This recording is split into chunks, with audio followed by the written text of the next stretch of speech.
పండుగలు పర్వదినాల్లో బంతి పువ్వులకున్న ఆకర్షణ ఆదరణ అంతా ఇంత కాదు. విడి సమయాల్లో కిలో 20 రూపాయలు కూడా పలకని బంతులు దసరా, దీపావళి, కార్తీక మాసం, సంక్రాంతి వంటి పెద్ద పండుగల సందర్భాల్లో 100 రూపాయలు దాటుతాయి. పూయించిన రైతుకు కూడా ఈ సమయంలో 50 రూపాయలకు తగ్గని ధర దక్కుతుంది. అందుకే బంతిని పండుగలకు కోతకు అందివచ్చేలా సాగు చేస్తుంటారు. బంతి సాగులో అధిక దిగుబడి కోసం ఇటీవలి కాలంలో ఆధునిక పద్ధతులు అందుబాటులోకి వచ్చాయి. సాంప్రదాయ పద్ధతిలో సాగు పద్ధతికి భిన్నంగా ఎత్తైన బెడ్లపైన డ్రిప్ వరుసకు ఇరువైపులా నాటుకొని ఫర్టిగేషన్ పద్ధతిలో ఎరువులను అందించడం ద్వారా మంచి ఫలసాయాన్ని సాధిస్తున్నారు. సాధారణ పద్ధతి ద్వారా ఎకరాకు 5 నుంచి 6 టన్నుల దిగుబడి వస్తుంటే ఆధునిక పద్ధతుల మేళవింపుతో మన రైతులు 10 నుంచి 12 టన్నుల అధిక దిగుబడులు తీస్తుండగా మరాఠీ రైతులు అత్యధికంగా 14 నుంచి 15 టన్నుల బంతిపూలు దిగుబడి సాధిస్తూ ముందంజలో ఉన్నారు. అయితే బంతిపూలను బయలు ప్రదేశాల్లోనే కాదు, పాలీహౌజులలోనూ సాగు చేసి మంచి దిగుబడి ఒక్కటే కాదు, నాణ్యత, నిల్వ గుణాన్ని సైతం పెంపొందించవచ్చని నిరూపిస్తున్నారు రైతులు. ప్రభుత్వం రాయితీలనిచ్చి ప్రోత్సహిస్తుండటంతో ఈ మధ్యన సాఫ్ట్వేర్ వృత్తి నిపుణులు, ఔత్సాహికులెందరో పాలీహౌజ్ బాటపట్టి వివిధ రకాల పంటలను ప్రయోగాత్మకంగా పండించడం చూస్తున్నాం. లక్షల పెట్టుబడితో కూడిన ఈ పాలీహౌజులలో సాధారణంగా అధిక విలువ కలిగిన జర్బెరా, కార్నేషన్ వంటి కట్ ఫ్లవర్లు, కాప్సికమ్, కీరాదోస వంటి కూరగాయల సాగు ఆదాయపరంగా ఉండడం గమనిస్తున్నాం. మరి బంతిని పాలీహౌజ్లో ఎలా సాగు చేశారు? ఆదాయం లాయకీగా ఉందా? పాలీహౌజులలో పెంచే పంటల జాబితాలో చేర్చుకోవచ్చా? ఈ వివరాలు తెలుసుకోవాలని కుతూహలంగా ఉంది కదూ. తెలుసుకుందాం రండి. మరి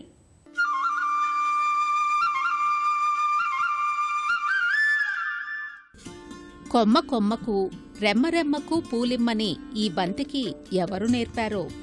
పసుపు, నారింజ రంగుల్లో పెద్దగా గుండ్రంగా ఉన్న ఈ బంతి సోయగం రమ్మని పిలుస్తోంది కదూ. 6 అడుగుల ఎత్తుతో అందమైన పూలతో కనువిందు చేస్తున్న ఈ పూదోటను పాలీహౌస్లో ఎంతో క్రమశిక్షణతో పెంచారు రైతు మహేశ్వర్ రెడ్డి. లక్షల జీతం వచ్చే సాఫ్ట్వేర్ వృత్తిని కాదనుకుని హైటెక్ సేద్య బాటను పట్టారు ఈయన. పాలీహౌస్లో కూరగాయల సాగు చేయాలని తలపోసి సంగారెడ్డిలోని నర్సాపూర్లో 8.5 లక్షల పెట్టుబడితో ప్రభుత్వ రాయితీని వినియోగించుకుని 2015లో 1 ఎకరా పాలీహౌస్ను నిర్మించుకున్నారు. ఈ ఏడాది జనవరిలో మొదటి పంటగా యూరోపియన్ కుకుంబర్గా ప్రాచుర్యం పొందిన కీరదోసను వేసి మే వరకు మంచి పంటను తీసుకున్నారు. అనంతరం మే, జూన్ మాసాల్లో కొత్తిమీర పంట తీసుకున్నారు. కూరగాయ పంటలు తీసుకున్న అనంతరం పంట మార్పిడిగా ఉంటుందని ఈ బంతిని వేసుకున్నారు జులై ఆఖరున. నేల ఎర్ర నేల. ఎలానూ ఈ సమయంలో పెద్ద పండుగలున్నాయి కాబట్టి బంతిని వేసుకుంటే ధరలు అందివస్తాయి. 100-120 రోజుల్లో ఒక పంటను తీసుకునే అవకాశం ఉంటుంది అన్న ఉద్దేశంతో ఒక ప్రైవేట్ హైబ్రిడ్ రకం నారు తెచ్చుకుని సిద్ధంగా ఉన్న బెడ్లపై బంతిని నాటుకున్నారు. మొదటి కోత నాటిన 43 రోజులకు అందివచ్చింది. అప్పట్నుంచి అవసరాన్ని బట్టి రోజు లేదా 2 రోజులకొకసారి పూల కోతలు చేస్తున్నారు. సాధారణంగా రైతులు బంతిని 4-5 కోతల్లో పూర్తి చేస్తారు. అలా చేస్తే పూలను పెద్ద మొత్తంలో గుడిమల్కాపూర్కు పంపాలి. దానివల్ల రవాణా ఖర్చు పెరగటం, ధర తక్కువ రావటం వంటి అంశాలుంటాయని గ్రహించి ఖర్చులు, రేటు అన్నీ బేరీజ్ వేసుకుని పూలను ఎప్పటికప్పుడు తాజాగా కోసి ఫ్లవర్ డెకరేటర్లకు పంపుతున్నారు. దీంతో ధర సగటున కిలోకు 30 నుంచి 35 రూపాయలు పడుతోంది. ఇప్పటికి 6 టన్నుల పూల దిగుబడి వచ్చింది. ఒక్కో మొక్కకు కిలో పూలు పూసిన ఎకరాలో నాటిన 11,000 మొక్క నుంచి 11 టన్నుల దిగుబడి రావాలన్నది అంచనా. నవంబర్ నెలాఖరు వరకు పంట ఉంటుంది. అప్పటికి మరో 5 నుంచి 6 టన్నుల పూలు వస్తాయి. కిలో 30 రూపాయల చొప్పున 11 టన్నుల దిగుబడికి 3,30,000 రూపాయల ఆదాయం వస్తుంది.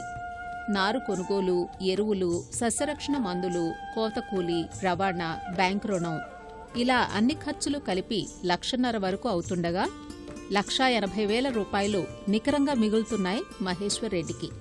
ఈయన మాట్లాడుతూ, ఎకరా విస్తారంలో 11,000 మొక్కలు నాటాము బంతి సాగుకి.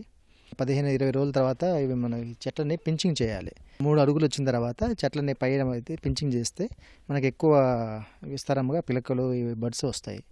దాని ప్రకారము 13045, 1919 ఇవన్నీ డ్రిప్ ద్వారా ఇచ్చుకుంటూ ఈ బంతి మన పాలీహౌజ్లో వేయడం వల్ల ఇది క్వాలిటీ పరంగా చాలా పెద్ద పువ్వులు వస్తాయి. ఇక్కడ బయటికి లోపల వేయడానికి క్లైమేట్ కంట్రోల్ వస్తుంది. మనకి ఇప్పుడు ఎండ కానీ వాటర్ కానీ కంట్రోల్గా వేస్తాం కాబట్టి క్వాలిటీ అనేది పూలు బాగా వస్తాయి అన్నమాట. దీనికి ఇది ఫస్ట్ వేసిన 22 రోజుల తర్వాత మొక్క నాటిన తర్వాత నుంచి మనకు పెస్ట్ మీద కొంచెం కాన్సన్ట్రేట్ ఎక్కువ చేయాలి. మనకి ఎక్కువ leaf miners, next red mites ఎక్కువ వస్తాయి. తర్వాత త్రిప్స్ కూడా బాగానే అటాక్ అవుతాయి.